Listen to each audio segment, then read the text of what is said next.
His resume is pretty good for all the things that he's done as a player and a coach, right? He was a running backs coach at Naval Academy. He was a scout with the Jags. He was the head coach at Grambling and Morehouse. He was a personnel executive with the Bucks. He was a coordinator of pro scouting for the Bucks. He's been an executive here with the Redskins for a while. So you may not, have a particularly high opinion of Doug's acumen or any of those things. But, to say that he had no resume is not true. And then to also to just kind of introduce him and then hype up his high school resume. I thought that was also bizarre.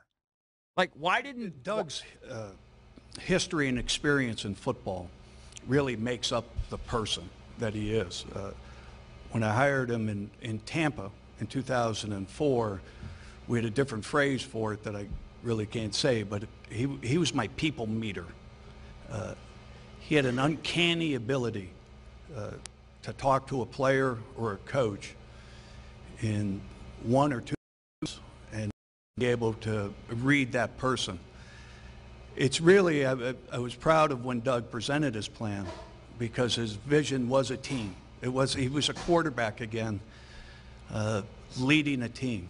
Oh. And the way he talked just now and the way he talked when we had discussions about his teammates and what they bring to the table and the necessity of having good people really, really shined. Let me say this. I read Bruce Allen in like 1 minute. You're a phony. How about that? So Doug is his BS filter. Yes. That's what he's saying. Yeah, that's his BS. But that's not the part where he did his, and you may not have it now. It's fine. You don't have to race out and get it. But when he did his opening statement and he finally got to introducing Doug, when he talked about his sort of resume, he mentioned high school. He didn't mention like any of the other stuff. He didn't mention any of the college things that he did. He didn't mention, being the coordinator of pro scouting in Tampa. It was weird. I don't know. I didn't get that. Why'd you mention his high school stuff? Not to diminish high school, but the guy's got high school. Not to diminish high school. I have tremendous regard for high school coaches. They're unbelievable. But why didn't he mention any of the pro stuff he's done or any of the college stuff Was he he's a done? high school coach at the high school he played at? I don't know. Northeast High School. Oh, that's not where he played. He played at Cheneyville. Mm-hmm. I don't know. But, of course, he coached and played at Grambling. I just thought it was bizarre.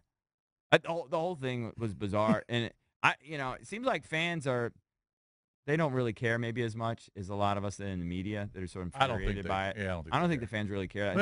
Because at the end of the day, it's not that big of a deal. They just want you to win. They don't really care who has what title. Right. But that was a big waste of time yesterday, as far as I was concerned. I don't know. We'll get John and John's opinion.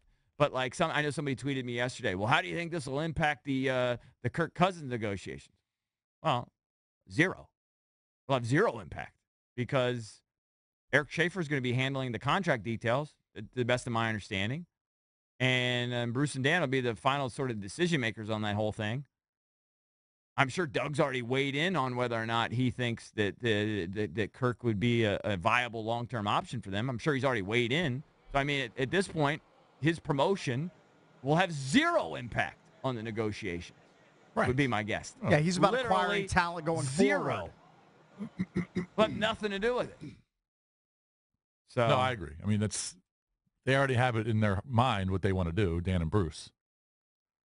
Has nothing to do with the guys they elevated yesterday. Right. They have in their mind they want to keep overpaying Kirk on one-year deals instead of having him here signed on a long-term deal for whatever reason. And again, from what I understand, Dan and Bruce, they do want to sign Kirk. And there've been some positive things that have been discussed in the last few months.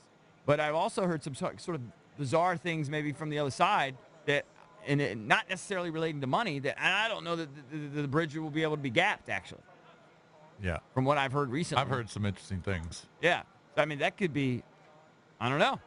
Now I'm very. Not just what you told me, but I heard a couple things. Seems the Reds, Kirk Cousins are what you would call an impasse. Maybe. I don't know if it's not, but or stalemate. There's certainly sort of some other issues involved beyond money. And I don't know that those issues will be resolved. And it's not just that Kirk wants to go play for Kyle or Kirk wants to go play for McVay. There are some conflicts, I would say. Yeah. I don't know. It's going to be interesting. Can't we just talk about I wish you could guys seem to have eventually. some inside skinny. They're just little nuggets that make you think, I mean, well, I that's love it. going to be hard. There's a to couple of really good ones. I That's gonna wish be you would hard to tell me solve right that. now. By the way, reliable sources. I think my sources Yeah. couldn't be more No, reliable. I think your source is great. I think my source Just is say great. it right into that mic. You're right. I mean, you're not outing anybody. It'd be dumped so quick.